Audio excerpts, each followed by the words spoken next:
Le cinéma sort la cavalerie lourde pour évoquer Pierre-Paul Riquet, l'inventeur du canal du Midi.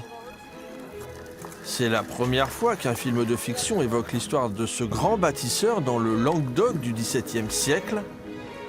Dans le rôle-titre, l'acteur Bernard Lecoq campe un personnage aux prises avec Colbert, le Premier ministre de Louis XIV.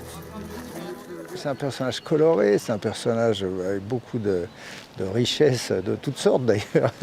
Il était un homme fortuné certes, mais qui a osé mettre en jeu sa fortune pour réaliser un grand rêve, et un rêve en même temps qui était un rêve qui est d'une grande utilité.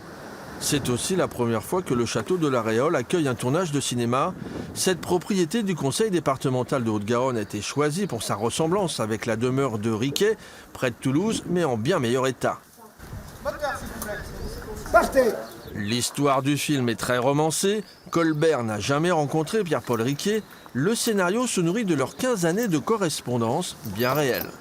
Je pense que l'âme humaine de ces deux personnages, ça nous met dans un autre présent, à savoir que l'homme ne change absolument pas. Les ambitions, les grandeurs, les bassesses, etc.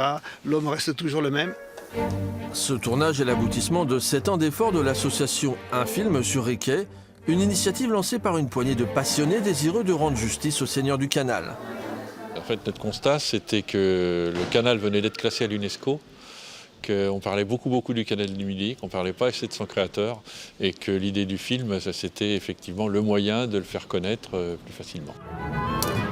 L'épopée de Pierre-Paul Riquet sera sur les grands écrans de France et de Navarre en début d'année prochaine.